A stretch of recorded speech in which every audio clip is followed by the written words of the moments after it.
Good morning, one and all. We have people offline, we have people online who are attending this session.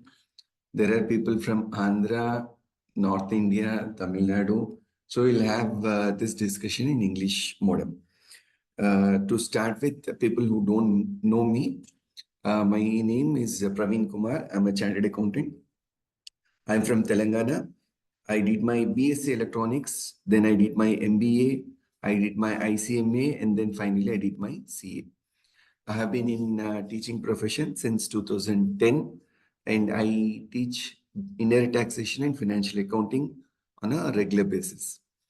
Uh, this particular topic, input tax credit, the agenda for today's discussion is to make the GST learning easy and with compassion for understanding the law the way this has been written. Input tax credit, especially this being the bread and butter of the business, we thought we'll have this topic called input tax credit under GST law. To begin with this topic of input tax credit, let me give an example this way. Now we have under taxation, we have direct tax, we have indirect tax.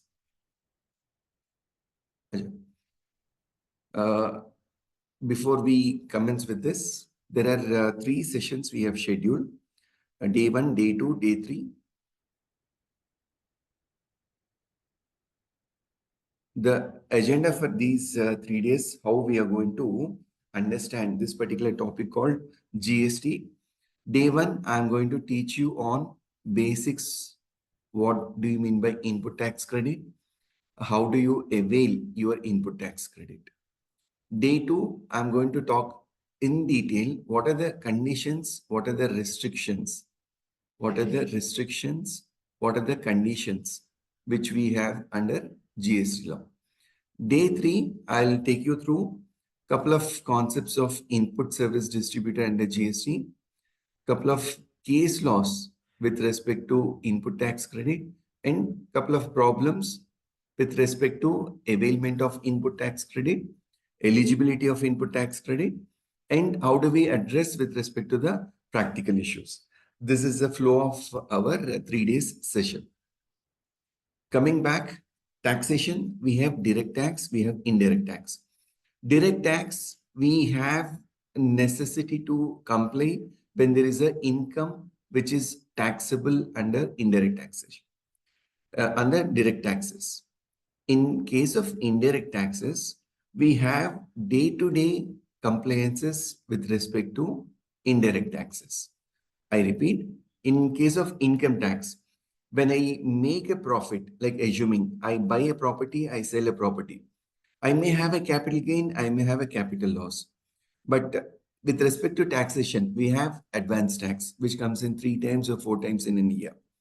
On the other side, indirect taxation, every transaction, we have to have a proper compliance with indirect taxation. Like example, we purchase goods, we sell goods. I pay GST to my seller. I collect GST from my buyer. Now, the complexity is weighted into indirect taxation when we alter, when we change the characteristics of the business. For a moment, let's assume that I have purchased a pen, I have purchased a water bottle, I have purchased a watch. Watch taxable at 28%. Pen taxable at say 18%. Book, which is taxable at 5%. When I buy a book and sell a book, I charge 5%. When I buy a pen, I sell a pen, I charge 18%. I buy a watch, I sell a watch, I charge 28%. Plain vanilla. But for business purpose, I don't do this way. I buy together, I pack together, I sell as a bundle of package. So when I have the business way, like let's take example of the gift business. So to honor my client requirement, I purchase water bottle, I purchase notebook, I purchase a pen, I also purchase something called watch, wrist watch. Now each of these items have different rate of tax. What happens here is there's a concept called mixed supply or composite supply. What should be the rate of tax? Should I charge 28%, 5%, 18%?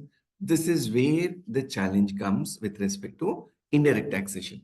So the necessity of indirect taxation is we deal with indirect taxation on regular basis.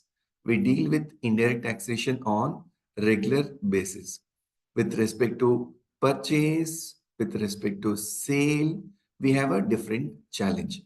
With respect to purchase, now, when I buy these goods, what is the element of input tax credit which I can take as a set off? Just to start with basics once again, when we talk about input tax credit, we had prior to GST,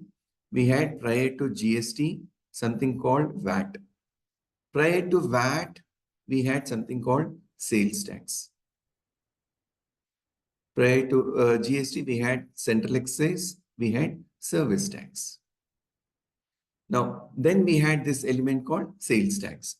So here, when we started this mechanism, there's a concept called cascading effect of taxes.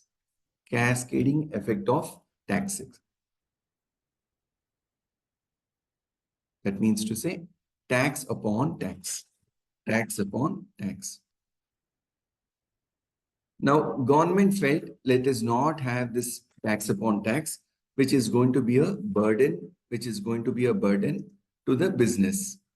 Now, to eliminate this burden to the business, they have brought in a concept called mod VAT under central excise, modified value added tax, which came under central excise. This, over a point in time, they have called as CENVAT. Later, they called this same as VAT, VAT, value added tax.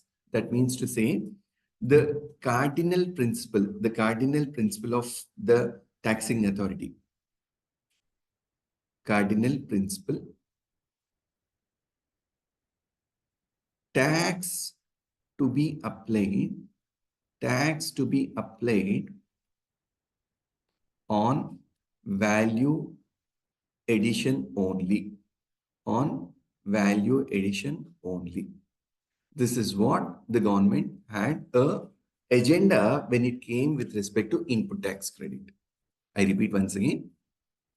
Indirect taxation, since the transactions occur on day-to-day basis, government felt that let's not have this cascading effect. Let us remove this cascading effect. To remove cascading effect, they have brought in something called the concept of input tax credit. Input tax credit. This is the moola. This is the base when we think of the input tax credit under indirect taxation. Now, when we think of indirect taxation, under indirect taxation, as on today, we have limited extent of central excise. Central excise on petrol, diesel, which are imported into India, aviation fuel, which is used for the aircraft, those are subjected to central excise. In addition to central excise, we had something called GST. Most of us are aware, goods and services tax. In addition to GST, we had something called customs law. And to some extent, VAT, that is on your sale of petrol and diesel by the state authority, and liquor, which is a state subject that we will not talk about. So indirect taxation as on today, if you try to look at, we had central excise, we had GST, we have customs law, and to some extent VAT law. Now, this wing of GST and customs law, this is under Ministry of Finance. Ministry of Finance. We have a authority, we have a board to regulate the GST and customs. We call that board as CBIC. CBIC. Central Board of Indirect Tax and Customs. I'll just come to the website. Now, this is our official website, Central Board of Indirect Tax and Customs. People who want to learn, who want to have a reference on indirect taxation, GST, customs, etc., This is the website we fall back on a daily basis. When we want to check a notification, like no, we have notification here, circular. Similarly, under customs law, we wanted to have any reference to the Bail Act, circular, etc. Now, this is a website which is updated on day-to-day basis. We fall back to this website for better understanding. Coming back. Now, as on today, when we talk about indirect taxation, we had the central excise, we had GST, we had customs. Now, question comes here. Now, little bit of customs law before we proceed further. We need to understand basics of customs law. When we import goods into India, when we export goods out of India, when we import goods into India, we file a document called Bill of Entry. Bill of Entry. This is nothing but a permission sought by the importer to say that, look, there's a consignment which has come into India. Please give us a permission to get those goods taken into the domestic tariff area, to take into domestic tariff area. Similarly, in case of exports, we have something called shipping bill. Shipping bill. Now, why we need to talk about this particular customs law in relation to input tax credit? If you want to understand, please keep in mind when goods are imported into India, there is a duty which is collected under Customs Tariff Act. We had Customs Tariff Act, we have Customs Act. Under these both acts, there is something called duty on import, duty which is equivalent to excise, central excise. If goods are manufactured, in India, similarly, we have something called GST. If the goods are purchased and sold in India, what would be the GST? Now, Customs Authority wanted to have a level playing field. Customs Authority wanted to have a level playing field with respect to goods which are imported into India.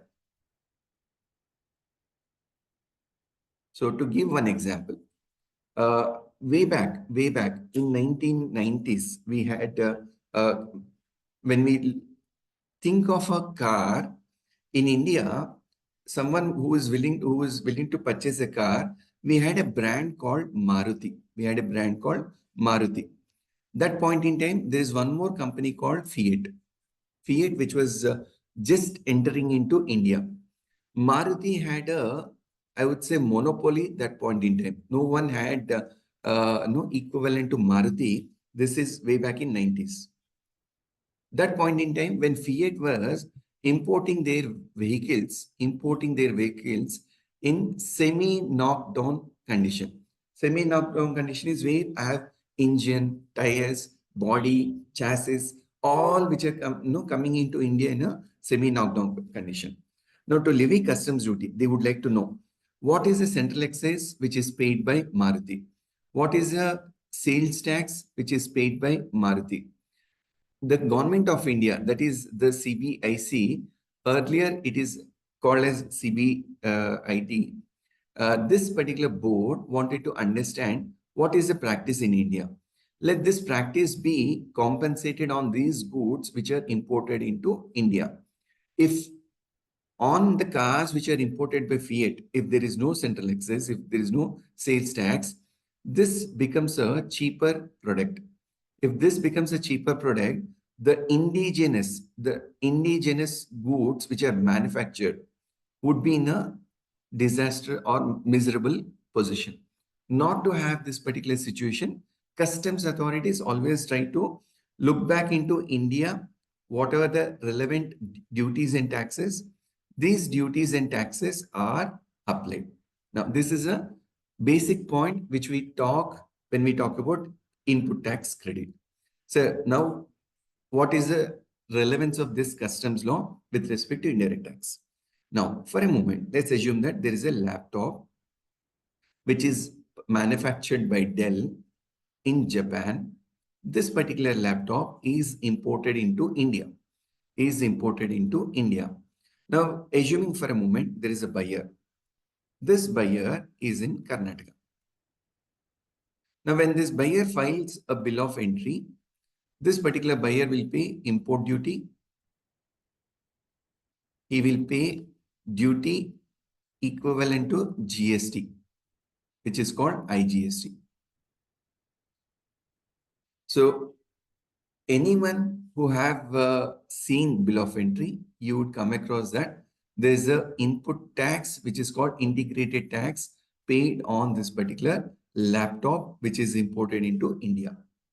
So here, the indirect taxation, when I talk about indirect taxation, under CBIC, customs and GST have a level playing field with respect to data exchange and with respect to duty collection. When goods are exported out of India, the customs authorities reviews that goods are going out of India. So on this goods which are exported of India, if IGST is paid, customs authorities does a check and gives a refund of this particular IGST. Similarly, when goods are imported into India, when I pay GST, which is called IGST, I get a credit of this particular input tax credit. So from this point of view, there's a connection between indirect taxation, the customs authorities and the GST authorities. Now, this is the basics what we need to understand with respect to your customs and GST. Coming back. To start with your basic aspect called input tax credit. Input tax credit. Now, let us understand the nature of business.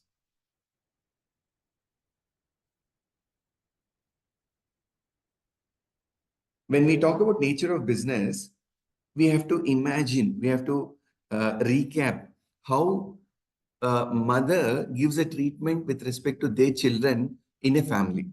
Like we gave example, always we take example of our own hand.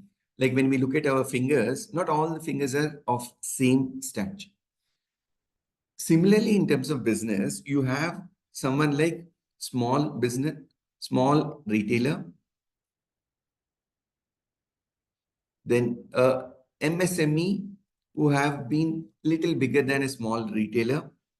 Then you have a manufacturer, you have a trader, you have an exporter. These business, they have put into 3 different categories. Like I would say micro, medium, and large. Government also has to take into consideration all the category of business people when it comes to taxation. So from this point of view, the government say, look, micro is one set of category. They are exempted from registration. They are exempted from registration based on a threshold, like 10 lakhs or 20 lakhs. We have special category states like Manipur, Mizoram, Nagaland, Tripura. Now, any of these 4 states, if you have a turnover less than 10 lakhs, they say no need to register under GST. Any business fellow who's having a turnover up to 20 lakhs other than these 4 special category states, no need to register under GST. Micro, they say, you're a small business person, let me allow you to breathe, no need to register. Medium is the other category where a turnover up to rupees 2 crore, they have given a business felicitation called composition scheme. Where they say The compliance with GST law, we try to keep it a lesser spree. No need to have a bigger compliance. Like, no, you need to file monthly returns. You need to take input tax credit. You have to maintain proper books of accounts. You need to maintain inventory registers. So there is a relaxation which is given to medium sector who come and get registered themselves under composition scheme. Then leftover is your other category called large. This is where I can call other category. Now, why we have to talk about these categories? When we talk about these categories, the mechanism of input tax credit, they say, since you're not registered, if you're not registered under GST, no input tax credit, no input tax credit. If you are registered under medium, under say composition scheme, again, if you are registered under composition scheme, you are not eligible for claiming input tax credit. No ITC, no input tax credit. Large, this is where you have a mechanism of input tax credit. Input tax credit. Right? Now, these are the basic fundamentals we need to understand before we get into input tax credit mechanism under GST law. So first, what we need to do whenever we talk about input tax credit, we need to understand the nature of business. Where do I fit in? Am I a micro where I need not have a registration? I'm not registered under GST law. If I'm not registered, there's no worry.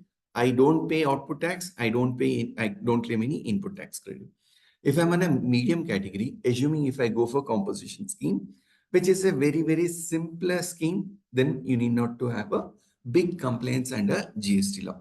The third category is where we need to talk about input tax credit mechanism. Coming back. Moving from here, let me explain the basic aspect called levy, which is called as charge. Now here, I'll just show you the Constitution of India for better understanding.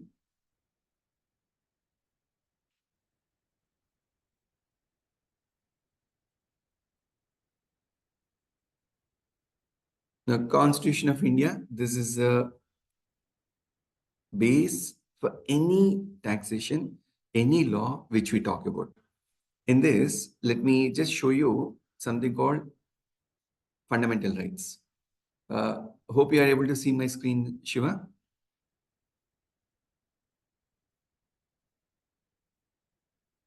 Mohan, is my screen visible? Yeah, thanks. Yes, sir, we could see, yes. Then, now, fundamental rights, we have Article 14, equality before law. Now, most of the times we see people who file a writ petition, who go to the High Court, who go to the Civil Court, challenging that they have been deprived of something. So equality before law is Article 14 we use for business point of view. Similarly, Article 19, protection of certain rights regarding freedom of speech, etc. I'll just show you this Article 19 also. Similarly, we have something called Article 246. You can see one more article, Article 226. Article 226 is power of high courts to issue certain writ. Whenever we have tax matters, that is indirect taxation or direct tax, we cannot go to civil courts. We will go only to high court. Reason, this act, they have clearly mentioned, civil courts have no jurisdiction with respect to tax laws. Now, most of the time, no, we don't approach the civil court, city civil court and all, magistrate court. We straight away go to high court only. Reason, this Article 226, even in our indirect taxation, they say, the local civil court or magistrate court have no jurisdiction on income tax or indirect taxation. Then Panchayat, municipality, that is not relevant for us. The schedule and relationship between the union, part 11, relationship between union and the states. This is where our tax matters start. You can see Article 246, subject matter of laws made by Parliament and by legislature of states. This Article 246 is something where earlier We had central excise, we had service tax, we had VAT, which was enumerated under this Article 246.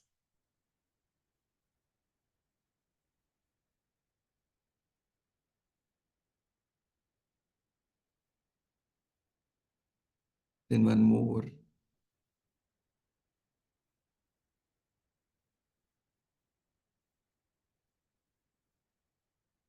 Finance and contracts. Now, we had something called Article 268A, service tax levied by union, collected by union and states. Duties levied by union but collected and appropriated by state. Article 268, Article 268A.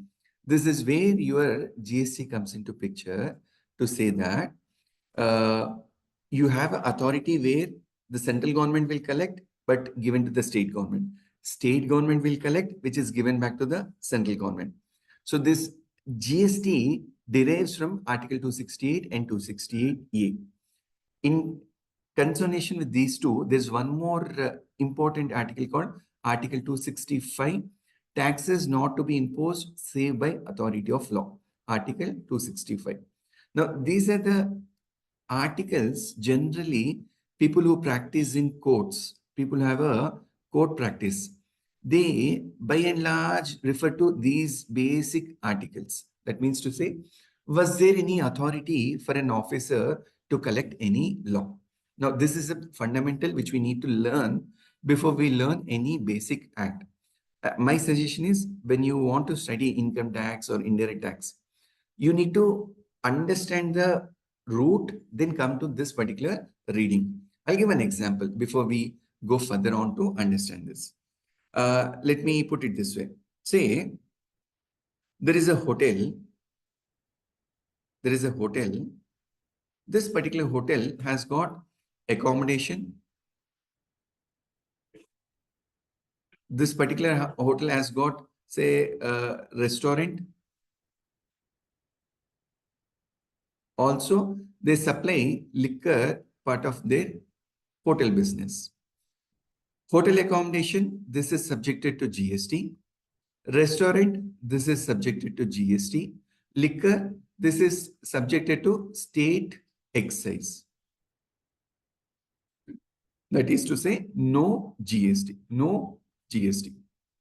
Now, for a moment, assuming there is a hotel called XYZ Limited.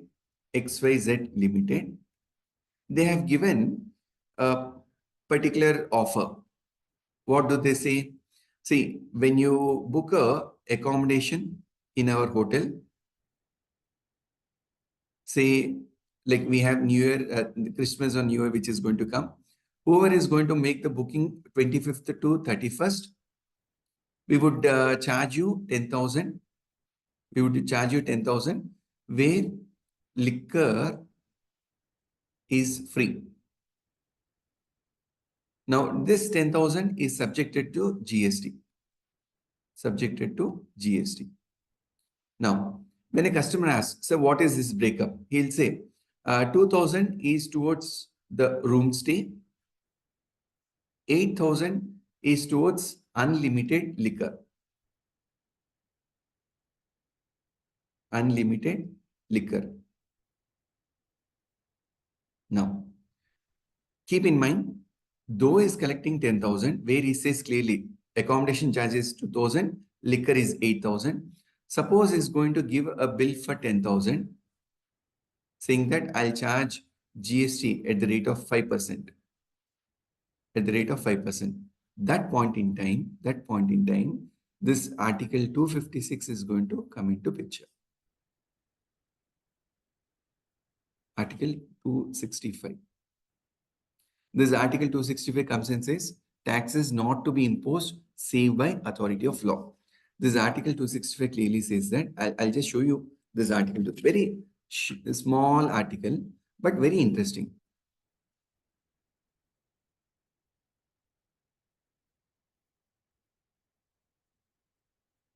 You can read this. Taxes not to be imposed save by authority of law. No tax shall be levied or collected except by authority of law. This is your Article 265. This is your Article 265. Now, coming back.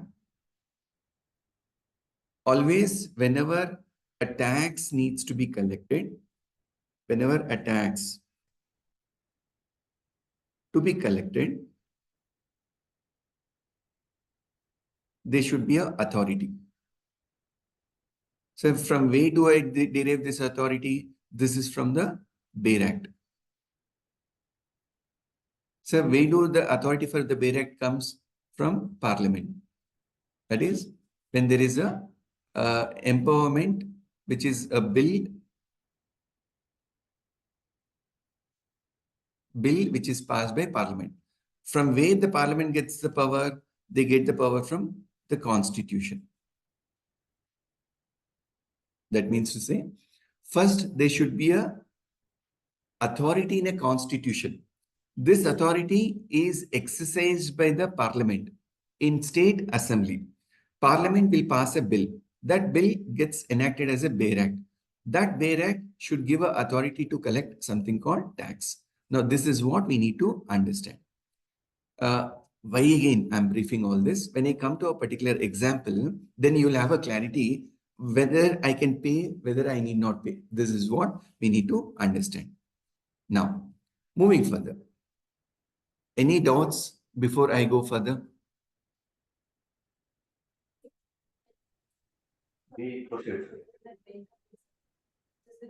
GST part. Mixed supply will come little later. Just timing, let's understand. 8,000 liquor, there's no GST. If at all he says want to collect, Article 265 comes and says, no, you don't have authority. Bundle supply, mixed supply, that will come little later point. Any other doubts? Mohan, you are saying something? No, sir, we proceed. Now let's look this levy, this charge this way. Now I'll give an example with respect to 2004, which happened with respect to goods transport. Very innovative, very interesting discussion which happened in the year 2004. 1990, we know that P.V. Narasimha Rao happens to be a Prime Minister of India. Manmohan Singh happens to be the Finance Minister. We had this privatization, liberalization, globalization, which was a reform to the Indian economy. After P.V. Narasimha Rao, Manmohan Singh has taken the position of the charge of being a Prime Minister. That point in time, there's a gentleman called P. Chidambaram, who happens to be a Finance Minister. We had this law called Finance Act 1994, which is nothing but your service tax. Never be called Service Tax Act. It was always called as Finance Act 1994. Service tax started with 4 entries when the law started. This 4 entries became 100. This became 200. The list was expanding as there is a potential which was there under services. 2004 budget, P. Chidambaram introduced a levy of service tax on GTA, Goods Transport Agency, that is a road transport. When this announcement was made, across India, there was a ban. The transporters said, no, we are not willing to accept this service tax. This is going to be a huge burden. Imagine those lorry drivers, imagine those truck drivers who are not educated. Probably they may have more than those days, no? 8 lakhs or 10 lakhs was a threshold limit for registration under service tax. A truck owner who gets on an average, say 50,000 per month, assuming he has got 4 trucks, 50,000 into 4, 2 lakh per month, 12 into 2, 24 lakhs. Now this truck fellow who has 24 lakhs, he has to get himself registered, charge service tax, pay service tax to the government, maintain books of accounts. This is a big blow to the industry. So day one, ban, day two, ban, day three, ban, day four. Now across India, India system got paralyzed. Now Chidambaram felt that, like, it was a very brave thought. There is a huge potential. There is a huge potential. I cannot go back. I cannot withdraw levy of service tax on GTA. There's a money on an average around say 300 to 400 crores per month, which is the revenue. 400 crores per month, who will lose knowing that this is a potential? So he made an amendment on day 5 saying that, look, I would like to levy a service tax on GTA, but not on forward charge, but it would be under reverse charge mechanism. That means to say only notified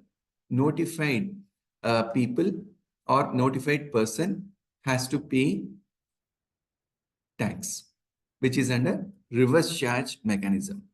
So this concept of reverse charge, what we have under GST as on today, took its origin in the year 2004 with respect to GTA. We talk about no Vedas, Puranas, no mythological stories. Like how did no Sri Rama behave when there is a no like he has to kill Vali. When Sugriva went into Sharanartha saying that please save me from my brother. Now there was a strategy. He cannot go in front of Vali because when he goes in front of Vali, Vali will suck all his energy. Now Lord Sri Rama has to have a strategy how to kill that particular person. Similarly, even this particular levy was a Dharma Sankata for Honorable Finance Minister Chidambaram. That point in time, something which cannot be done directly was done indirectly. Now, this is something which we learn in our subject also, right? Coming back in GST also, government said that, look, there is a mechanism which is called levy. This levy can be on forward charge, could be on reverse charge. Levy could be on forward charge, levy could be on reverse charge. So this levy under forward charge, we had section 9 under subsection 1, this was brought in. When I talk about forward charge under section 9, subsection 1, they brought in. Reverse charge, they brought under section 9, subsection 3 or section 9, subsection 4. Now, this is where this reverse charge mechanism was brought into picture. This is under GST Act. For your convenience, I'll just show you this levy, how it will happen.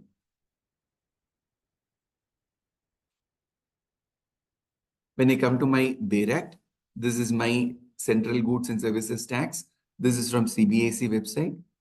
I'll show you. Look at this section 9, levy and collection. Levy and collection. So the government said that, look, subsection 1, I'll just read for the benefit of understanding. Subject to provisions of subsection 2, there shall be levied a tax called Central Goods and Services Tax on all intrastate supply of goods and services of both, except on the supply of alcoholic liquor for human consumption and undenatured extra neutral alcohol or rectified spirit used for manufacture of alcoholic liquor for human consumption on the value, this is your valuation, determined under section 15 and such rate not exceeding 20% as may be notified by the government or on the recommendations of the council and collected in such manner as may be prescribed and shall be paid by the taxable person. Now, this is what 9.1 talks about levy. Similarly, 9.3, if I read, government may, on the recommendations of the council, by notification, specify category of supply of goods or services are both. They're saying that government, on the recommendations of the council, by a notification, they will specify category of supply of goods or services are both, where tax on which shall be paid on reverse charge. Look, they have used a term called reverse charge. This term forward charge is not there in 9.1. It is understood that it has to be paid. So here they say there is a category. This category of goods, category of services, which shall be paid, on reverse charge. By whom? Basis by the recipient. Reverse charge by the recipient of such goods or such services or both, and all the provisions of this act shall apply to such recipient as if he is the person liable for paying tax in relation to supply of such goods or services. Now, this is your reverse charge. Similarly, 9(4) also is reverse charge on reverse charge. So please keep in mind, whenever there is a tax paid, our duty is to understand, is this paid under forward charge? Is this paid under reverse charge? This is our first duty. Now, I'll just take little time on this 9(1) to bring a couple of important points for us to understand. Now, I'll just copy that here.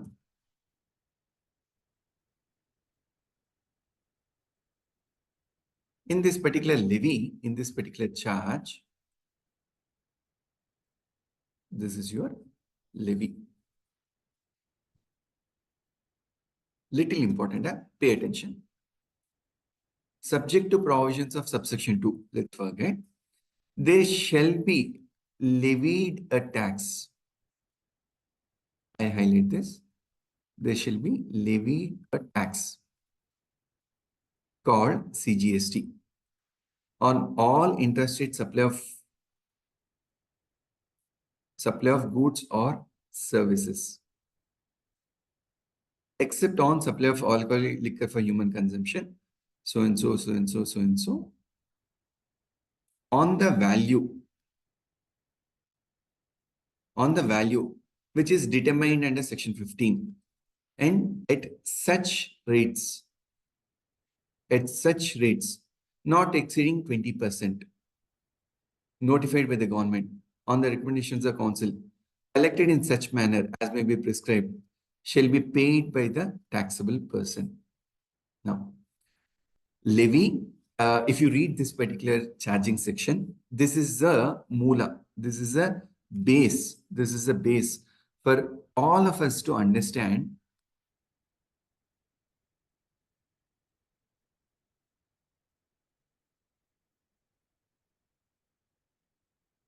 whenever we talk about payment of tax, you remember I quoted this Article 265. This Article 265 is the cardinal principle which we apply whenever we talk about tax. So whenever someone is collecting tax, someone is paying tax, point number 1, is there a levy? That means to say, was there any power under Article 268A, which is called GST? Like example, that liquor. When I want to pay GST on liquor, is there a levy on liquor? Is that subject to state? Is that subject to central government? Or is it a common between central government and state government? This is what we need to look in. So first and foremost, there should be a levy. And that levy should be on a supply. Now, what is a supply? We'll have a separate session with respect to supply. I'll explain. There should be a supply like sale or lease or rental. And when the supply happens, there should be a value. If the value is not there, like example, say I happens to be a chartered accountant. I ask a client of me who happens to be a builder. Say there is a person called XYZ Limited who happens to be a company builder. I'll ask XYZ Limited to construct a particular floor for me. The client says, okay, sir, I'll do it. Now I give a service to him, consultation. He gives me to a service which is called construction. Now there's a barter. Now there is no quantification. There is no value. I don't say I'll give you opinion worth 20 lakhs. He doesn't say he'll do a construction worth 40 lakhs. There's no value. If there is no value, levy itself is a failure. At such rate, whenever you want to pay tax, you should know what is the rate of tax. Under GST, as on today, we have, say this 1%, 3%, that is precious metal. Let's keep that aside. The regular rate, 5%, 18%, say 28%. Now, which rate is it? Now, 28 also they have brought into say 18%. Now, you have only 5%, you have only 18%. What is the rate of tax? If I don't know, how will I pay the tax? The last but not least, the person who has to pay tax, the person who has to pay tax shall be paid by the taxable person. Now, unless the law clarifies that who is the taxable person, how will someone pay that particular tax? Now, this is a case law which is there in Supreme Court called Govind Seren, Ganga Seren. One famous judgment from Supreme Court, wherever we come across this levy, like a recent case, if you see this corporate guarantee.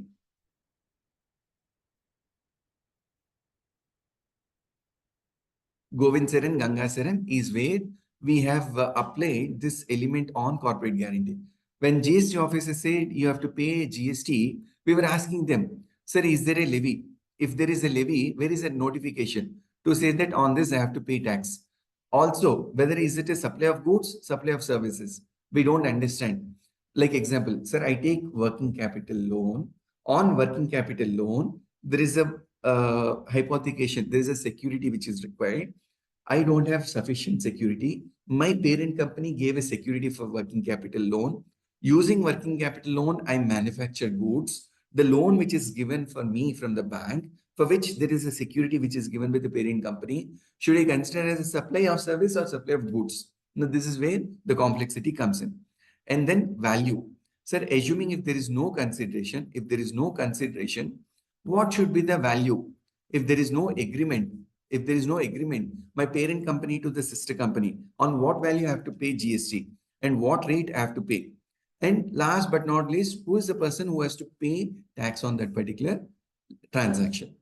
This is where we need to understand what is a transaction. On this particular transaction, is the tax levy charge happens on forward charge or reverse charge? Levy happens on forward charge or levy happens on reverse charge. This is what we need to understand. Are we clear so far? Yeah. We'll go forward? Yes. Okay. Now, when I talk about this levy, forward charge, levy, reverse charge, the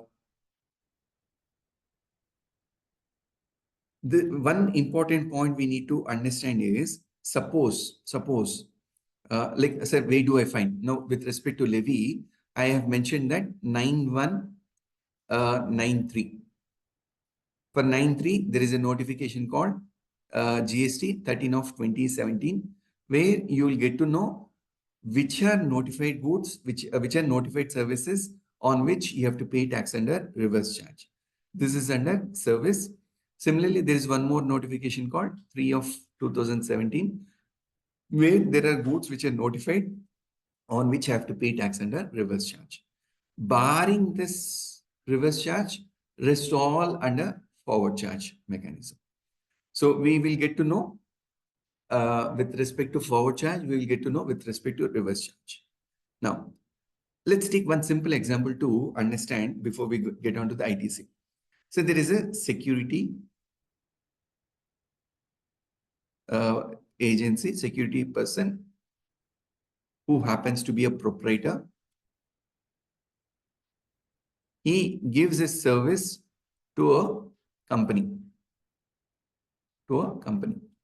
Service provider happens to be a proprietor. Service recipient happens to be a company. At this point in time, under reverse charge mechanism, now forward charge mechanism for a service provider, government said no, being a small time service provider, you should not pay as a service provider. The recipient on reverse charge mechanism should pay tax on this particular activity called security.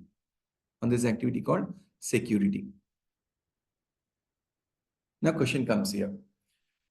9.1, they say no, it's a failure. 9.3, they say yes, it is proper.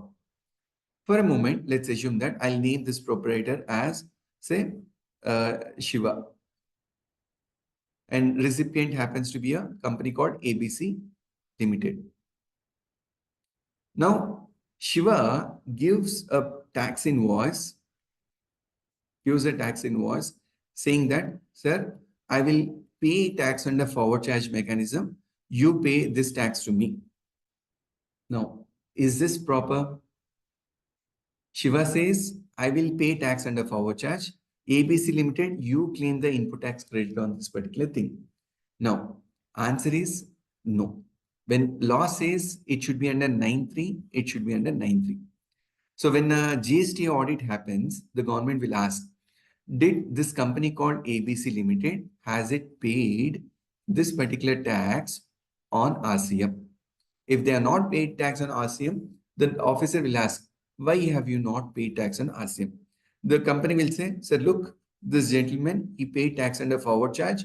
He gave me a tax invoice. Now this gets into litigation. So what is there for us to understand? How the law says, that is what we need to follow. Here, I'll give an example.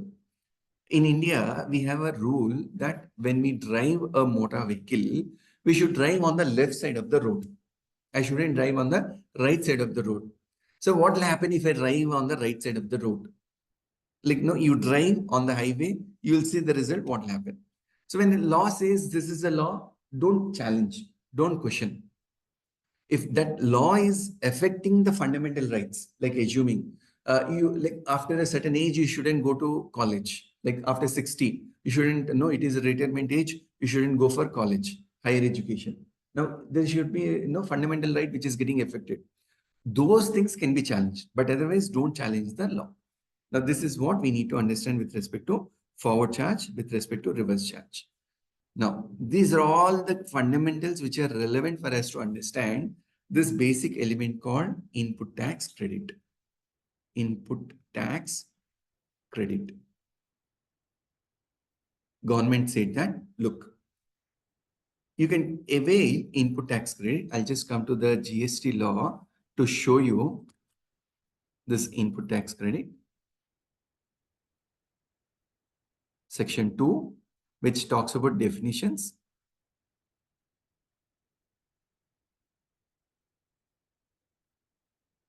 (263). Yeah. Input tax credit means credit of input tax credit. Very simple definition. Input tax credit means credit of input tax. Very, very simple definition. This comes from section 262. This section 2, clause 62 is an important section which we need to understand. Input tax in relation to a registered person. Look at the language. They say in relation to a registered person. So only if you are registered, then I can talk about input tax. If you're not registered, I cannot talk input tax. Means central tax, state tax, IGST, UTGST. On any supply of goods or services are both made to him and includes.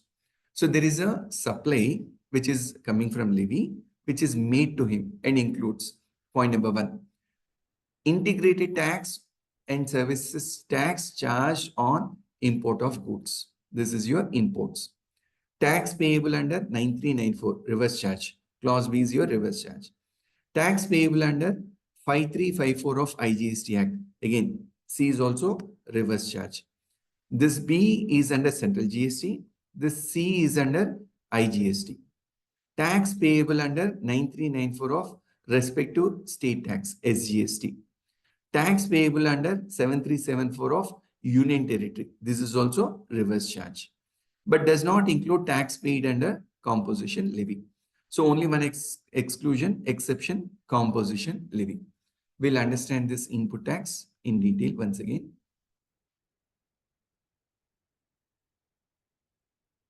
We should know what is my input tax.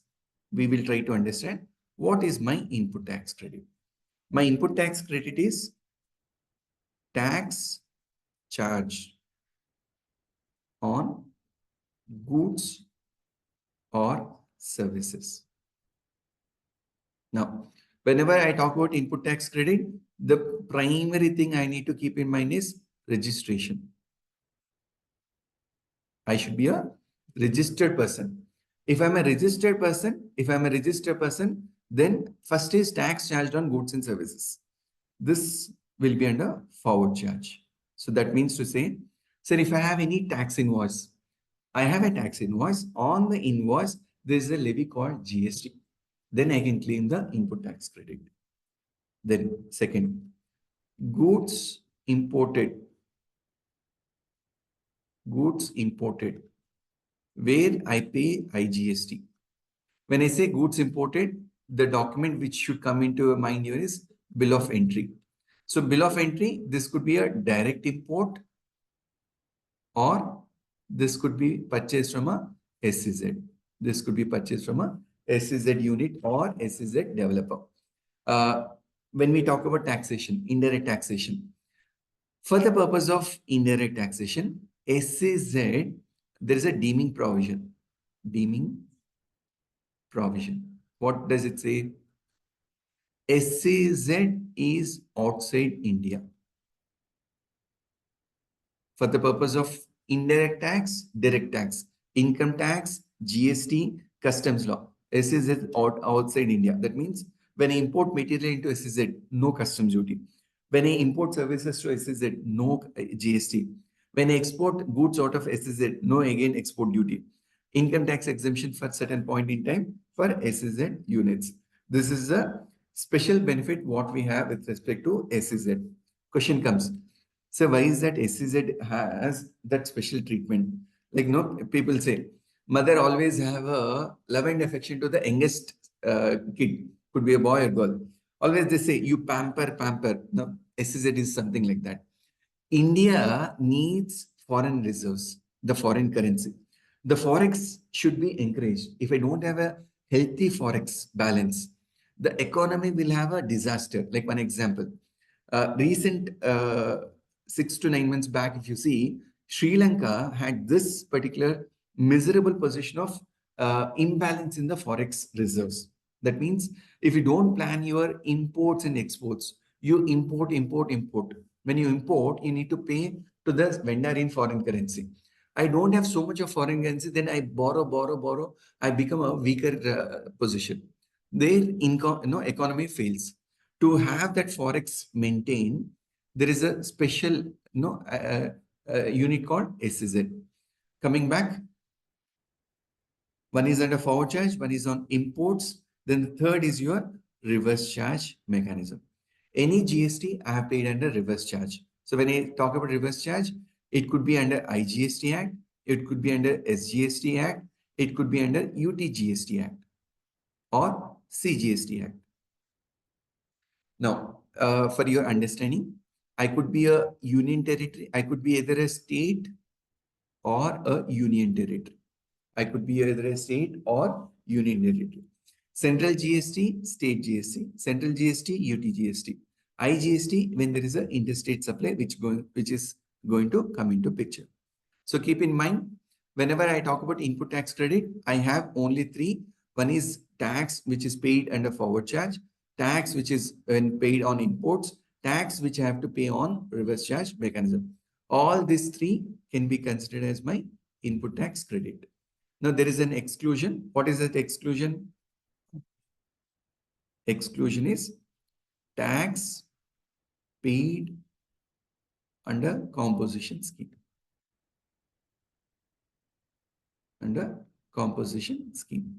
Government said that, look, when you buy goods and services from a dealer, the registered person who is under composition scheme, you don't get the benefit of input tax credit. Why?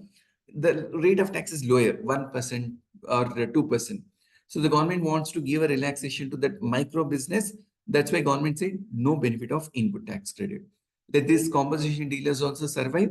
However, with respect to input tax credit, you shall not get any benefit of input tax credit. This is what the government said. Now, with respect to forward charge, when we say, sir, how do I get to know the tax is on forward charge or reverse charge mechanism? How do I get to know? The answer for this is there in your tax invoice. Tax invoice, which is given under section 31, has got a field which is clearly mentioning that tax paid under reverse charge, yes or no.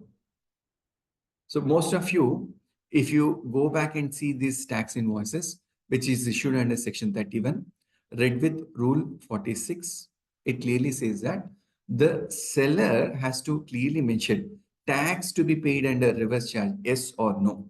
To give a couple of examples, you go back and check your transport invoice, where they mention the tax to be paid under reverse charge. This is mentioned most of the time. So based on this mention, yes or no, I'll get to know whether the GST is under forward charge, GST under reverse charge. Are we clear? Now, we have studied what is a levy, that is your charge. If levy is applicable, levy is not applicable. Let's take an example for us to understand. There's one element called uh, GST on import freight. GST on import freight under reverse charge mechanism. I'll give an example for you to understand this import freight. For a moment, assuming that there is a company. This company imports raw material from Japan. When I import raw material from Japan, that particular consignment goes to your customs area. When it goes to customs area, under customs law, under section 14 of Customs Act, I pay customs duty on CIF, value of customs, cost, insurance, freight. This is my value. On this particular value, I pay my customs duty. I pay my customs duty. Cost is there, insurance is there, freight is there. In addition to this, GST law says that under section 5, of IGST Act, under section 5 of IGST Act, this freight, whatever is there, again you pay tax under reverse charge mechanism. Now, this is what the business have challenged. Sir, on the same transaction,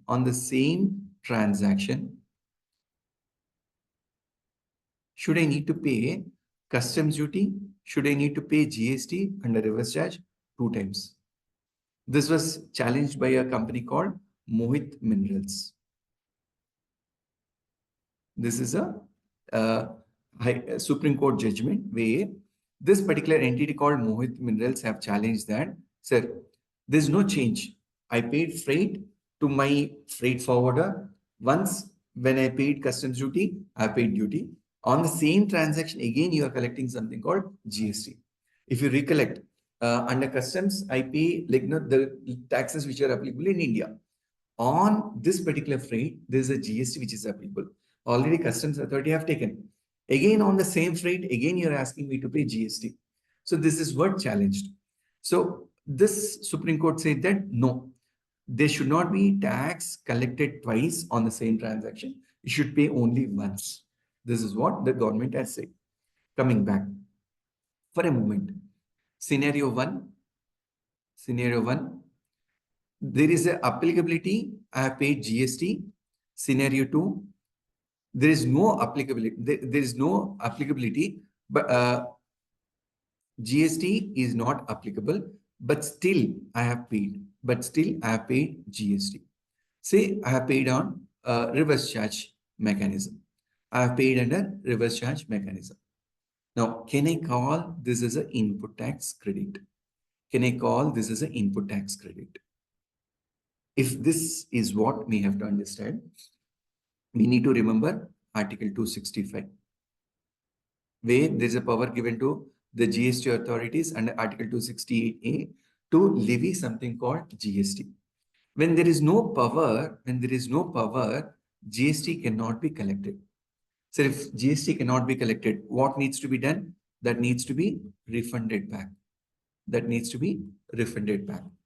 So input tax credit should not be taken. Rather, we should claim a refund of that particular GST. Now, this is what we need to understand. Like, it looks a very simple law, when we talk about input tax credit, tax on forward charge, tax on reverse charge, goods imported. In case if there is a tax which are paid where there is no charge, when there is no levy, the law says that no, it is not a tax. When it is not a tax, it is not an input tax. Whatever you have claimed as input tax credit, you have to pay it back to the government. So what happens, sir, if I paid erroneously? File a refund application, claim a refund from the GST authorities. Now, this is what we need to understand with respect to input tax credit. So what is your duty? What is your plan of action? Your plan of action is whenever you want to take input tax credit, look at your tax invoice. Look at your tax invoice. If tax invoice is under forward charge mechanism, claim input tax credit. Assuming there is an invoice, there is no GST, then check whether tax to be paid under RCM to check. If answer is for step 2, you get an affirmative answer, then pay under RCM and claim input tax credit. Claim input tax credit. With respect to imports, you have a bill of entry. Claim the input tax credit. Claim the input tax credit. These are the fundamentals what we need to understand with respect to input tax credit. Are we clear? We'll go forward. Yes. Any doubts? No, sir, we move. Okay. I have one doubt. Yes. The example which you gave about security proprietor. Yes, security. Will anything change if the security person is the company? GST officer may question that, look, there is a levy. There is no doubt there is a failure.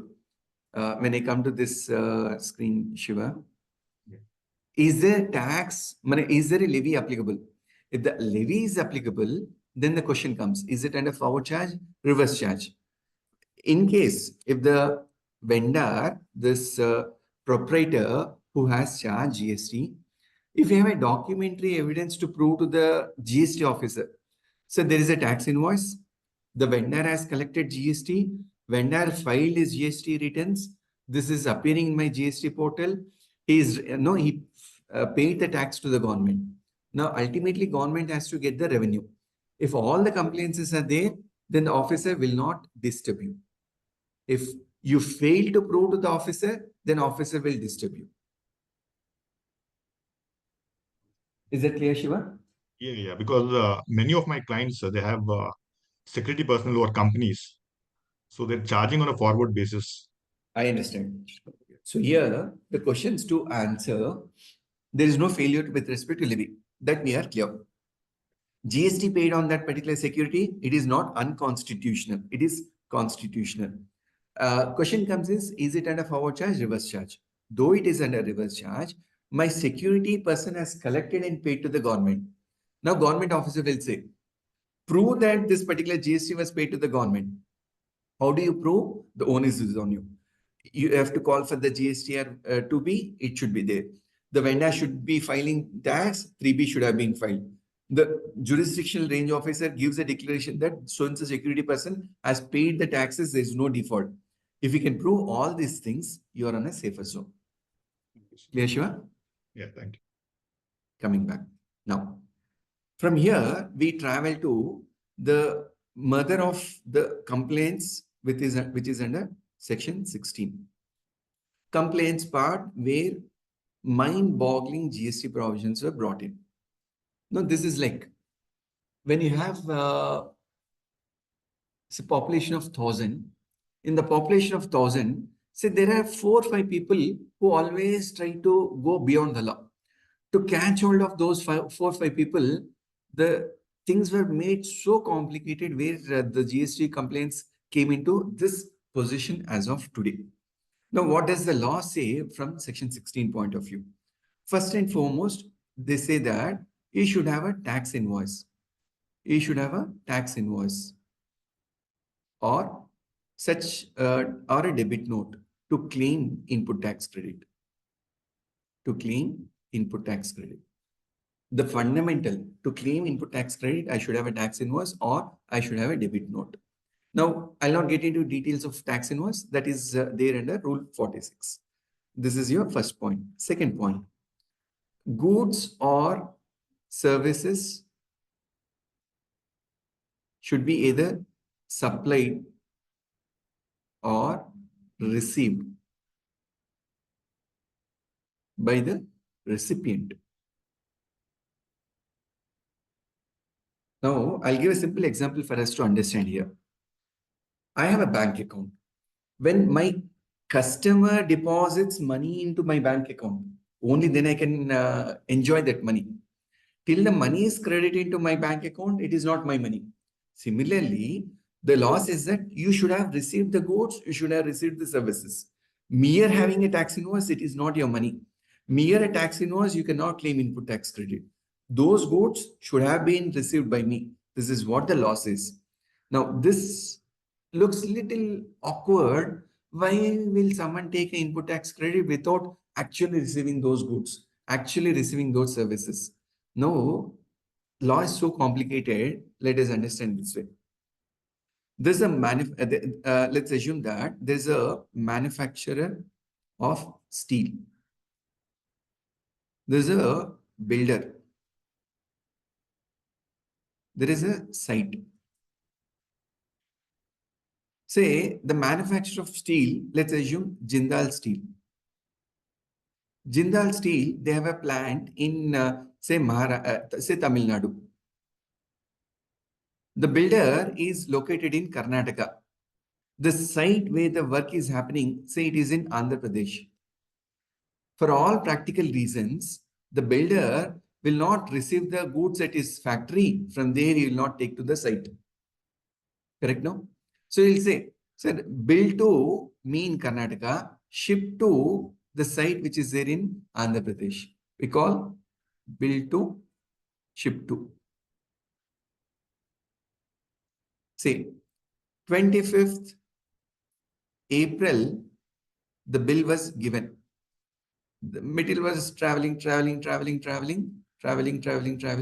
reached the site on, say, 5th of May. 5th of May 2025. Right? Now, this seller, Jindal Steel, gave his tax invoice on 25th April. He filed his GSTR1 in the month of April, where this credit is appearing to the buyer. Credit is appearing to buyer. Now question comes.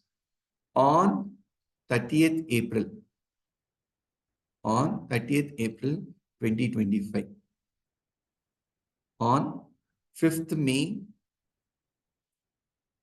2025, this builder, material reaches on 5th May 2025. After receiving on 16th May 2025, the site engineer approved the bill. This bill was received by the accounts department on 5th June 2025. Now, this is a practical difficulties what we have. On 5th June, this is received by the accounts department. Now, I have 3 dates. This is the billing date. This is at site, the material was received. This is received at accounts department. Now, practically, as a accountant working in the builder's office, will I account for this purchase on 30th April? Will I account for this purchase in the month of May? Or will I account this purchase in the month of June? Now, if you ask for 3 given permutations and combinations, I may get 4 to 5 different answers. Someone will say, sir, I'll account on 30th April because tax invoice was given on 30th April. Someone will say, sir, no, it is received in May. Any point in time, 1st May to 30th May, I can account. Someone will say, no, only when I receive the bill in my hand, when I see the bill, when I see that there is a vibhuti attached to that bill, When there is a tainted mark, I'll account for the bill. Only then I believe that it has been received. Now, there are different practices for this particular thing. Giving a solution for different industry practices, highly impossible. Now, when I read this line now, it says simple, on receipt of goods, looks very funny. But the practical industry problem is where you have the various permutations and combinations. Law said that you may have a tax invoice, but the goods when it was received or the services when it is received, then you can claim input tax credit. So technically, the answer would be, so since I have received on 5th May, I can claim the input tax credit. But accounting is happening on 5th June, I may claim the input tax credit on 5th June. Depending on the industry, depending on the company, depending on the practice, we go with this particular thing. Now, we have chartered accountants, we have a couple of offices, we have article assistants attending this class. Take away from this particular point, what is your accounting policy? What is your accounting policy? That means to say, what is your SOP? What is your internal control? What is your provision? What is your liability? That means to say, we have this concept called accounting period. We had this concept called matching concept. Now, when I prepare my books of accounts as a chartered accountant, as an auditor, as a company person, so I have an accounting policy that all known expenses, accrual concept, I book for the known expenses. When the material were dispatched on 25th April, on 30th April, the goods were in transit, will I make a provision? Unforeseen expenses, provision for purchase. Now, what is your accounting policy? What is your practice? Based on your accounting policy, how did you design your internal control? We comment on internal controls when we prepare financial statements. Now, these are the few things which we need to keep in mind as a company personnel with respect to this point number 2. I'm giving more importance reason. If I read as a simple law, it is very simple. But we need to understand what are the nitty-gritties we have as an auditor, as an accountant, as a compliance person, what we need to keep in mind. Very, very important point is your SOP. SOP.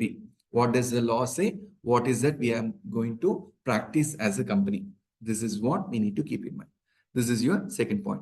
I should have tax invoice. I should have goods and services which are received. Third complaints. What does the law say? Third complaints. Law says that such details are communicated.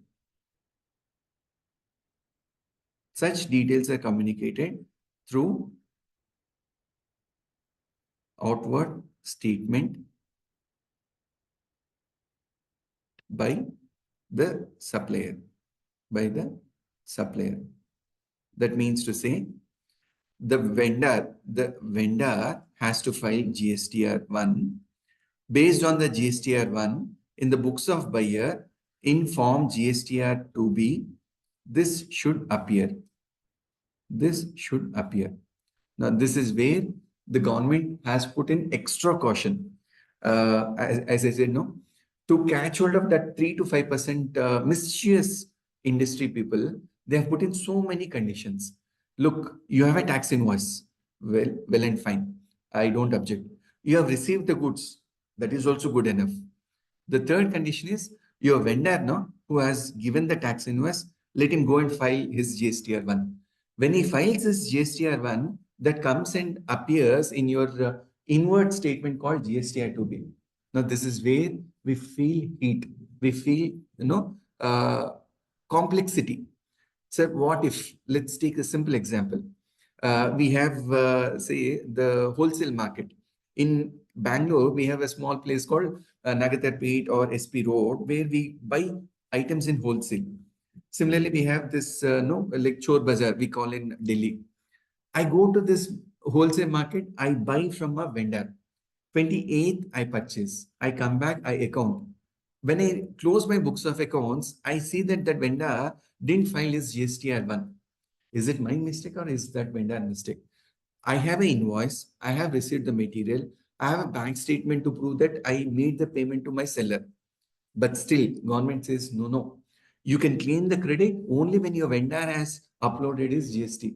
Reason, the government says that, look, sitting at my GST office, I don't know you, I don't know your seller. Now, who identified your seller? You have identified your seller. If there is any default from your seller, you should be held responsible. You should take the onus. I, as a GST person, I cannot run here and there. So you ensure that your vendor has filed is GSTR1, which is appearing in your GSTR2B. Looks little complicated, but this is how the law has been framed. Now, this was challenged in Gujarat High Court. Recently, there was a judgment saying that let the law should not be so complicated that if there is a default from the vendor, buyer should not be deprived of his benefit of input tax credit. Now, we'll not talk about litigation. Let us understand what does the law say. So as of now, this is a complaints burden. I cannot deviate. I cannot challenge. Rather, I have to fall within the compliances. Then, point number 4.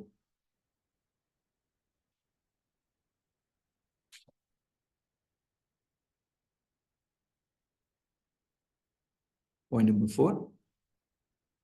I have received the goods. I have received the services. So and so thing happened. Then, I have to ensure that the supplier has paid tax either through credit or cash ledger.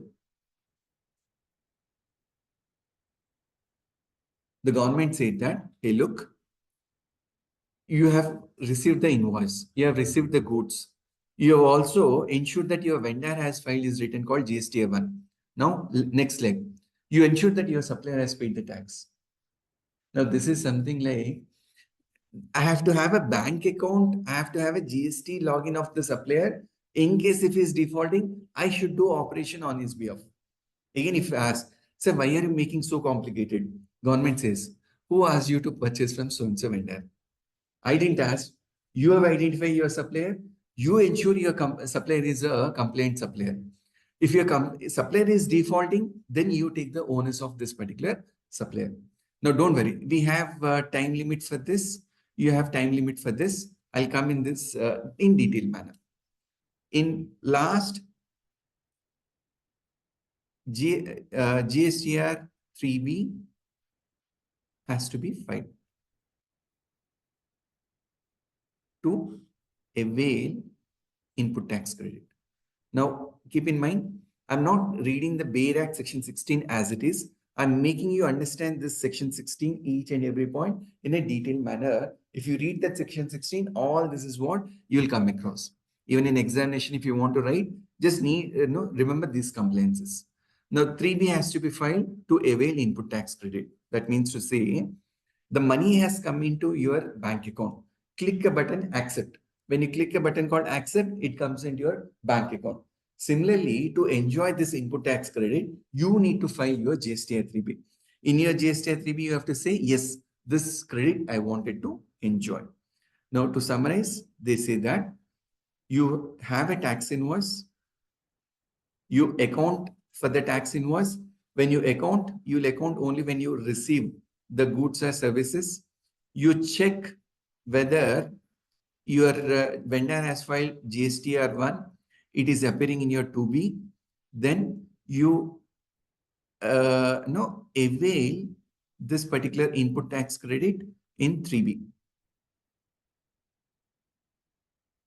Now, this is the important area where we need to be careful. When I say avail input tax credit, I have IGST, I have CGST, I have SGST. Whatever input tax credit is there, please put into the respective buckets carefully. You cannot club C and S put into this IGST, or you cannot split IGST put into this CGST and SGST. Whatever is the credit, that should go to the respective tables carefully. This means to say, don't alter the nature of ITC. Initially, till December 2020, we had this challenge. Where we were doing a manual entry. Thereafter, there is an auto population which came into picture, where these clerical errors are taken care by and large. These are the conditions with respect to input tax credit. Are we clear? No doubts?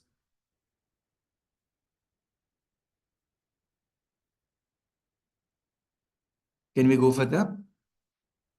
Yes, sir. Yes. Okay.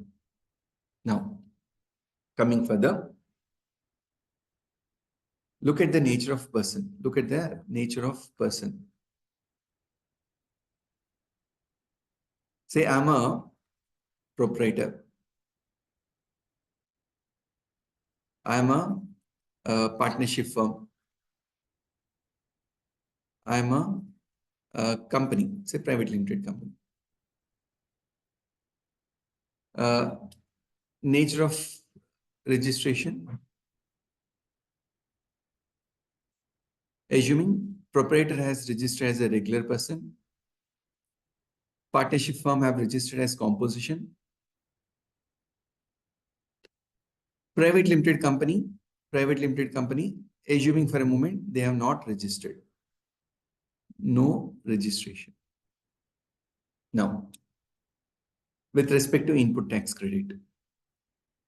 As a proprietor, since I'm a regular registration, I can claim input tax credit. As a partnership firm, since I have opted for composition scheme, I cannot take input tax credit. In case of a private limited company, though it's a company, since no registration is there, no benefit of input tax credit. Now, this is what we need to understand. With respect to forward charge, with respect to reverse charge, if we analyze, if you are a proprietary concern, you are registered under forward charge. If you are registered, you may need to pay tax under forward charge. You may need to pay tax under reverse charge, depending on the specific notified goods. Partnership firm who's under composition, no benefit of input tax credit, but you will pay tax under forward charge. In case if you have an obligation to pay tax under reverse charge, yes, you need to pay tax under reverse charge. But keep in mind, no benefit of input tax. Though you pay under forward charge, though you pay under reverse charge, no benefit of input tax credit. Private limited company, since you are not registered, no forward charge mechanism, no reverse charge mechanism. This is what we need to understand. In an examination, we may have a question, MCQ, or a theory question, which you give with factual matrix for 2 marks. What is the benefit of input tax credit to be availed? This is what we need to understand. Moving further. My benefit of input tax credit,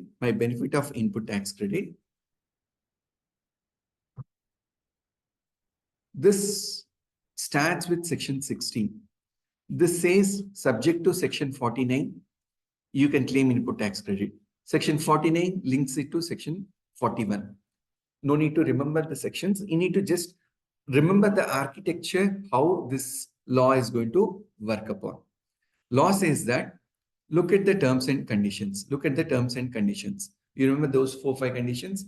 If you have fulfilled all these terms and conditions, then claim the input tax credit, which is said under section 49. Claim input tax credit, which gets credited to electronic credit ledger. When we travel to section 41 says that ensure that vendor has paid GST. Vendor has paid GST on the supply. Now, these are the various conditions which the law has brought in us for us to understand. These are the basic conditions which law has set aside. Now, moving further to understand, there is a mechanism for availment of input tax credit. Availment of input tax credit. What happens? Sir, I'll put 3 conditions. Scenario 1. not liable to register till a threshold limit. So what happens if I cross this limit where I have an obligation to register or voluntary registration? Though I don't need to register, I have registered for the purpose of business. Client says that, look, Praveen, if you're registered under GST, then I'll give you a business. For that sake, I have registered myself. Now, this is a scenario one where I'm not registered because threshold limit is there. Since I crossed that threshold limit of 20 lakhs, I'm first time getting into registration. Now, the law says that when you are registered, you're having an obligation to register. If you have applied, if registration is sought within 30 days, from the day you have an obligation to register. There's a no threshold limit. Assuming a particular day, you have to register and you have applied for registration within 30 days. Then the law says that, look, you have a stock, assuming that this threshold limit happens to be, say, 1st July 2025. On 1st July 2025, I have an obligation to get registered because I have crossed the threshold limit.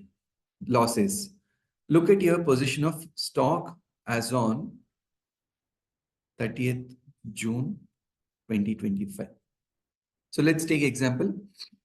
Say there is a individual X who happens to be a proprietor who deals with computer and spare parts.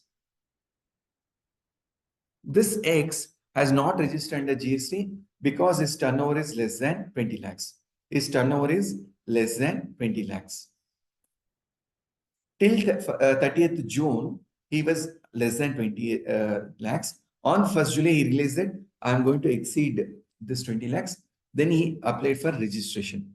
Law says this way. On 30th June, look at your stock. Look at your stock. Now, stock could be in raw material, could be in semi-finished goods or finished goods.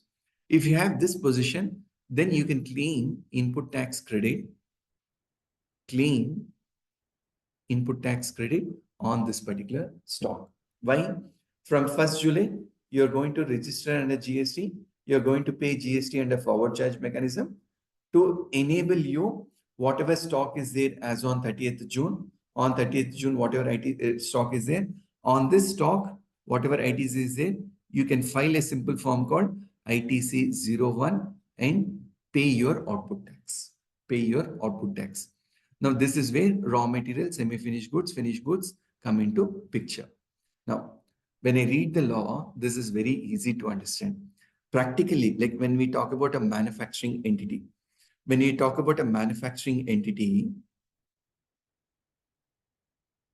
let's assume that this entity which manufactures, let's say this agarbatti incentive stick. Now, what are the ingredients I have for agarbatti? I have this stick, I have this chemical, I have a compound, and maybe some other, maybe packing material. So here, now, like as on 30th June, the goods which are in raw material, sir, I purchased as it is available. I can identify what is the element of tax which is sitting in raw material. When you talk about semi-finished goods or when you talk about finished goods, now here your costing comes into picture. Standard costing. We have something called standard costing. What is your composition?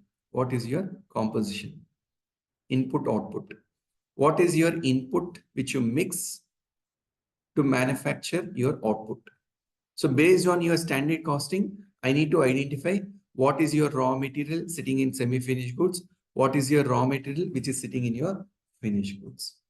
Based on this, I need to find out and calculate what is the input tax credit I can take on semi-finished goods, finished goods.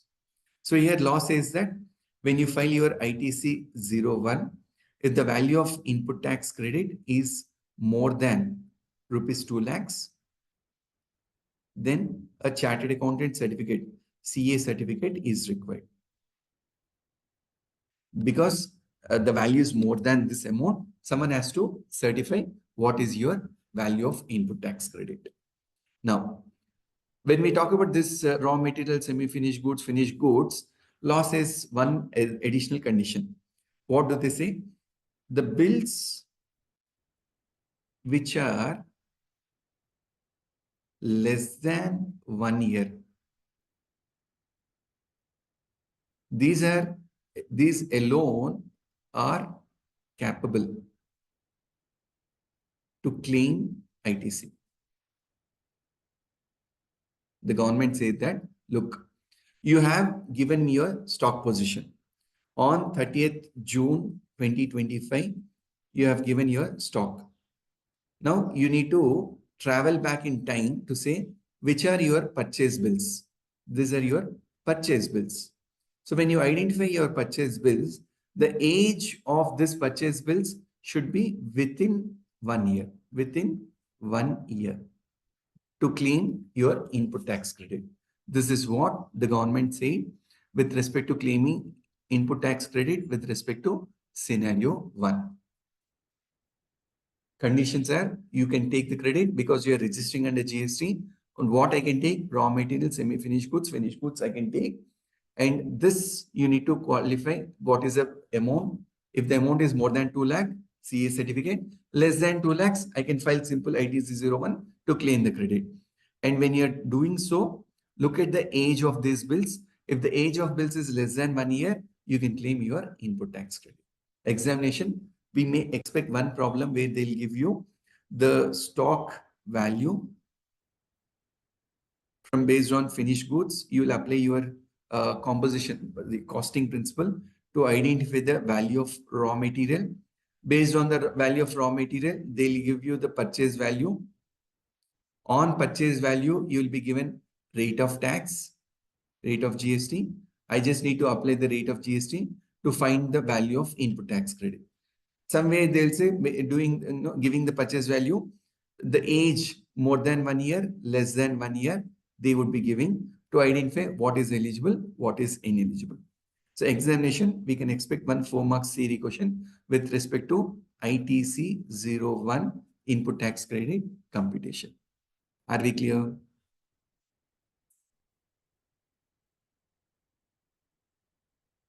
Any doubts? Sir, this 1 year, it has to be a financial year or will be No financial age. It could like this situation may come any point in time, Mohan. So for that reason, the day when you are going to apply for registration, from there travel back in time. Look at that. No, 1 year from the date when you are going to register. Financial year is not applicable. Yes. Thank you. Yeah, one more point, sir. Yes. The age of the bill means again we have an issue. The bill which has been paid, bill which has been received. When you have accounted, they're not bothered. Oh. The invoice date should be within 1 year. That is what they look at. Only the date of the invoice. Yes, What? yes. Not the question of receipt or all those things. No, no, no. If we go based on receipt, they'll say the bill is dated 1st May. I have accounted on 1st July. They'll say, no, you would have tampered your accounts. I don't believe your accounts. What I believe is your invoice date of vendor. That's what. No, like examination, we may have these doubts. Go with your common sense.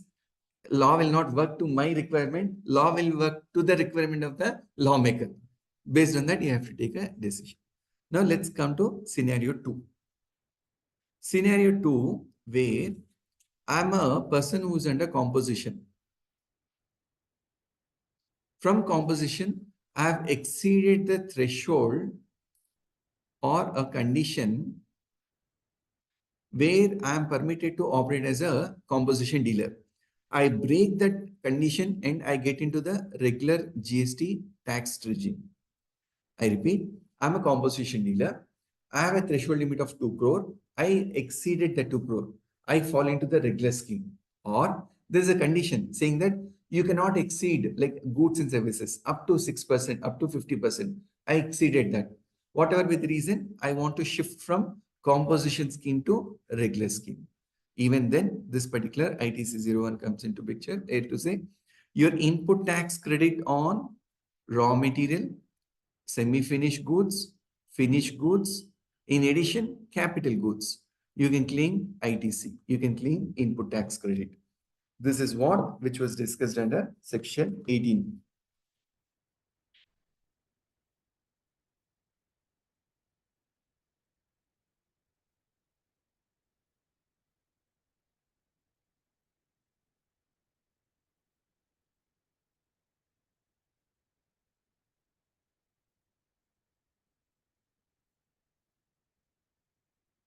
I'll come to the GST law just to show you this.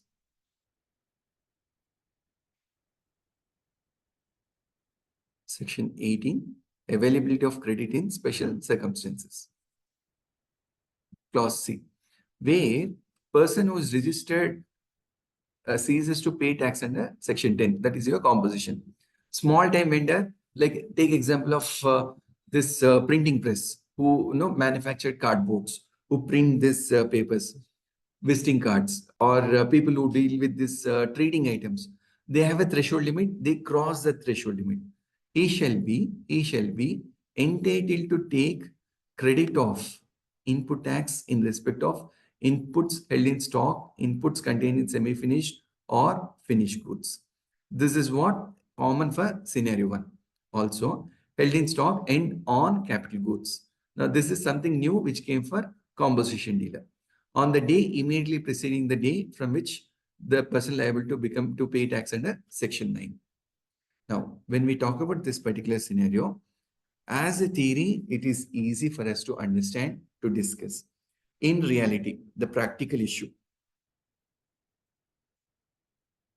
stock register.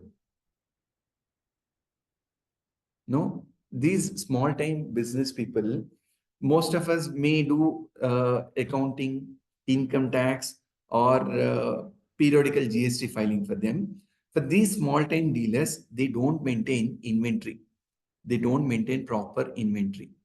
When you don't have proper inventory, how do you build this data is a practical challenge. So this, what we need to do is, keeping in mind the nature of business, the good auditor, good chartered accountant, the responsibilities from day one, look at the nature of business. What is that you purchase? What is that you sell? What is that you have unsold? This we call as a stock. Keep a track for this particular stock. Now, you remember when we prepare your simple trading account, trading P&L account.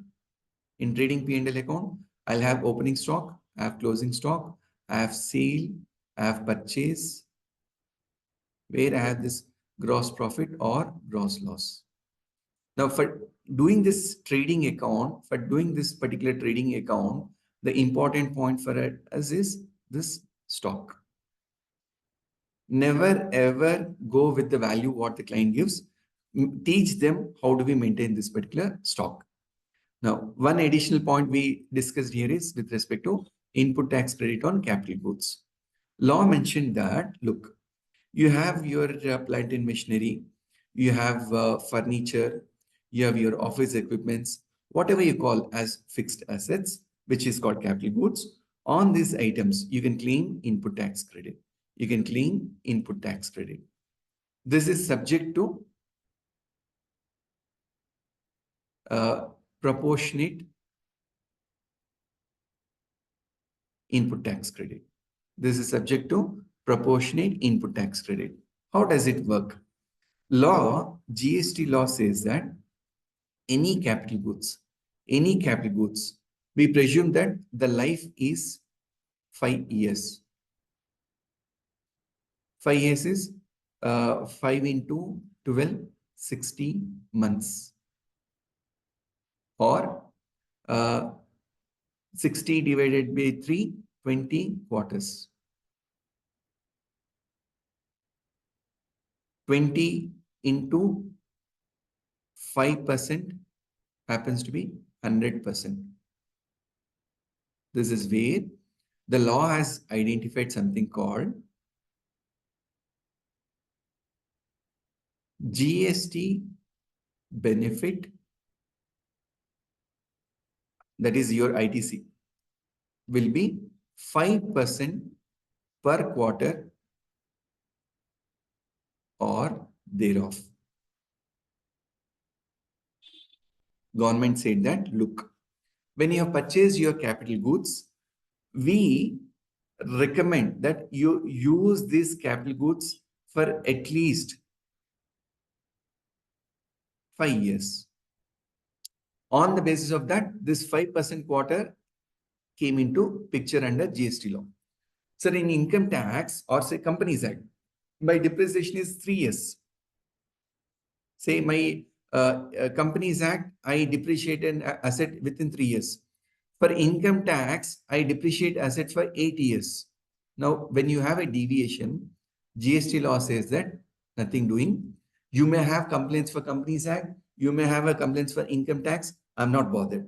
I look at the company, the register person to comply with this 5 years concept under GST. Irrespective of your accounting policy, depreciation and all, under GST law, please ensure that 5% per quarter you have to enjoy. Now, let's take this example. Say asset was purchased on 1st April 2023. 1st April 2023, there was a computer which was purchased. And on this day, I'm under composition scheme. I'm a person under composition scheme. On 1st July 2025, I convert from composition to regular. On this computer, assuming the value of computer is 1 lakh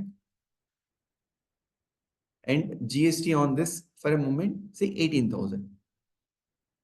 So for benefit of input tax credit, they say that from April 23, that is 23, 24, then 24, 25, in the year 25, 26, somewhere in July, I'm planning for regular. So here, 4 quarters have been gone. 24, 25, 4 quarters have been gone. 25, 26, April, May, June, 3 months. That is 1 quarter.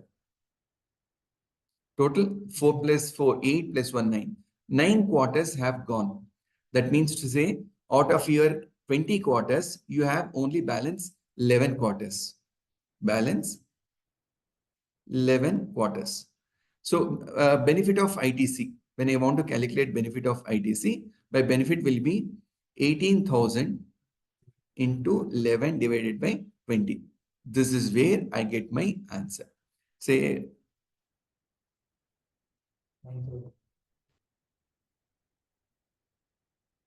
this is my benefit of input tax credit, which I can avail. So with respect to capital goods under GST law, please keep in mind this life. Life is 5 years, which is your 60 months. For ease of convenience, they say 20 quarters, 5% quarter, which becomes 100%. So quarter are part thereof. Please keep in mind, part thereof. That means to say, even 5 days in a quarter, if I have used, I can apply 5%. This is what the GST law talks about your input tax credit for scenario 2. For scenario 2. Let's look at the other scenario. Yes. So this input on capital goods cannot be claimed in the case of scenario 1. Scenario 1, I cannot claim. Then the last scenario, exempt to regular, where any exempt supply of goods or services of both by a registered person becomes a taxable supply. Such person shall be entitled to take credit of input tax in respect of inputs in stock, inputs in semi-finished or finished, held in stock, relatable to such exempt supply, and on capital goods exclusively used for exempt supply on the day immediately preceding the day which such supply becomes taxable supply. Now, this is little more detailed manner where they say that. I'll give one example to understand this third scenario. I'll say scenario number 3. Let's take example of Mahindra and Mahindra, or I would say Ashok Leland. Ashok Leland. Ashok Leland has got commercial vehicles.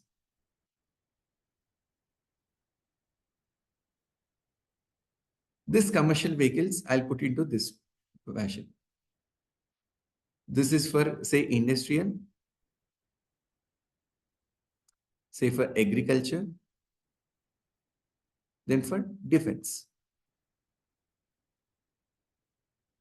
Industrial, the regular rate of tax, 28% or 18%, whatever is there, I would be paying. Agriculture, say 5% is the rate of tax, I would be paying. Defense, exempt. I don't pay any GST. Now,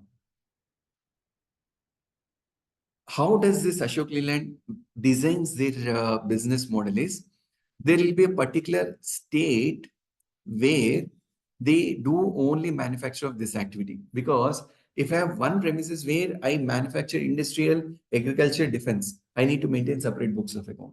Very complicated for me. So they maintain the factory itself as a separate factory. Assuming for a moment, I have a factory in Punjab and Haryana. My manufacturing unit in Punjab and Haryana is solely exempted activity.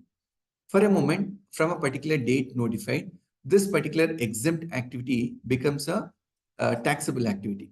Becomes a taxable activity. Then the law says that, look, on the day prior to this incident of conversion from exempt to registration, look at your position of raw material, semi-finished goods, finished goods, and also this capital goods which are exclusively used for exempt manufacture. They are eligible for input tax credit. They are eligible for input tax credit. This is what law talks about your exemption to taxable incident, where I can take the input tax credit. Are we clear? Can we go further? Yes, sir. Yes. I can say Gayatri, Mary, LC Hegde, Rutuparna, then Vikra. Hope you're understanding what we are discussing, because I get answers only from Mohan and Shiv Kumar. No, sir. Yes, sir. I'm understanding, sir. Yes. Yeah, fine. Thanks. Now, moving forward, the last category we will discuss for today. Transfer of business.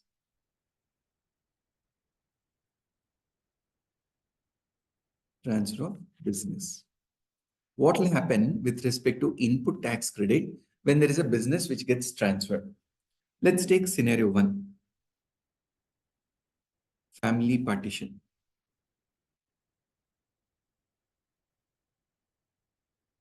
Usually, like, no, say forefathers, grandfather or father started the business. A point in time, his 2 sons come into picture. Or a point in time, like, no, they wanted to have a separation of this particular family business. Like, there's a transfer from proprietorship to proprietor, proprietorship to proprietor. So this could be on account of a will, or it could be on account of a sale. It could be on account of a will. It could be on account of a sale. It could be happen any fashion. So when there's a transfer of business on account of will, that is inheritance or by way of a sale. Now, if it is will 1-to-1, if it is a will 1-to-1, as it is, whatever input tax credit you have, whatever stock you have, whatever assets you have, whatever liabilities you have, everything gets transferred to the successor. There's nothing change. So father has got a credit of 5 lakhs. Son also, when he gets inheritance, that 5 lakhs input tax gets transferred to the son, because all assets and liabilities are getting transferred as it is. They file a form called ITC 02. On account of this transfer of business, there's a form called input tax credit 02. In case of ITC 01, I declare and I claim input tax credit. Here, the form, like from one registered person, it transfers to another registered person. This is will. Say on account of sale. Now, when we have this balance sheet, assets and liabilities, say this is my liability, this is my assets. So we will do a Batvara where we will say 60% will go to the elder, 40% goes to the younger. So when I have this 60-40 rule, whatever the input tax credit I have as a current asset, even this current asset also goes in this particular proportion. The condition is, when I do this transfer, the condition is all assets and liability have to be transferred. Asset and liability have to be transferred. In the proportion of transfer of this asset and liability, the benefit of input tax credit also gets transferred. This is on account of family partition. On account of, say, merger, amalgamation, demerger, hive off, whatever you call. They say the ITC prior, post. This ITC can get transferred to the, like in case of a demerger, let's take example. Say there's a company called AB Limited. Post demerger, A Limited, B Limited have come into position. So what they say, whatever input tax credit is there, that gets transferred to A Limited, B Limited on the proportion percentage of assets and liabilities which are transferred. For this, there is a form called ITC 02, which needs to be filed by AV Limited, which needs to be accepted by A Limited, which needs to be accepted by B Limited. One condition they have put in here is, in case of demerger, a chartered accountant certificate is required to certify the transfer of ITC on the basis of this particular asset and liability which is being transferred has been taken into consideration for that particular transfer. This is what they talk about, your transfer of input tax credit from one entity to another entity. I'll take 1 or 2 minutes before we wind up. Today, I have briefed you. Yes, madam. So this I accept ITC2. ITC2 only for conversion for any Transfer. I would say transfer from one person to another person. any mode. ITC1 is only on our own. On our own. Like I am not taking input tax credit. Now I have become eligible.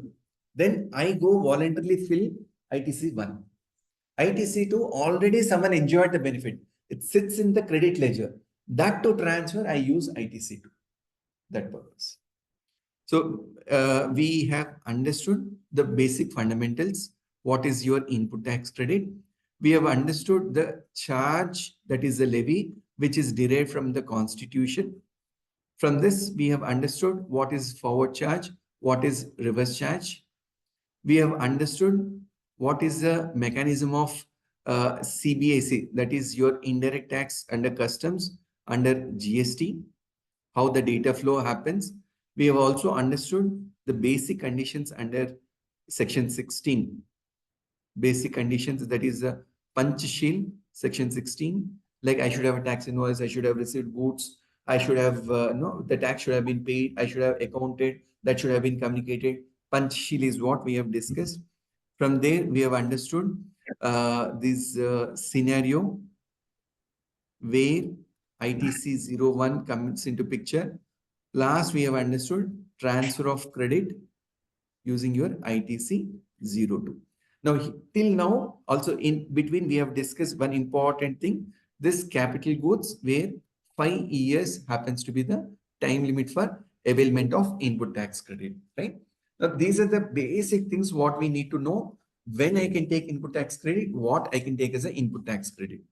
Next session, this is the coming Saturday, we will learn what are the conditions attached and what are the restrictions for this particular input tax credit. Now, having understood when I can take input tax credit, what further conditions are there for this particular input tax credit? This Saturday, we will try to learn upon. My suggestion, next class, please join by sharp 7 o'clock. Couple of people have came 5-10 minutes later. We'll have a healthy discussion. Any doubts you have, you can send an email to me. I'll cover up in my next schedule. Okay. Sure. Thank you. We will wind up our today's discussion. Okay, sir. Thank you, sir. Thank you. Thank you for this time. Thank you. Thank you.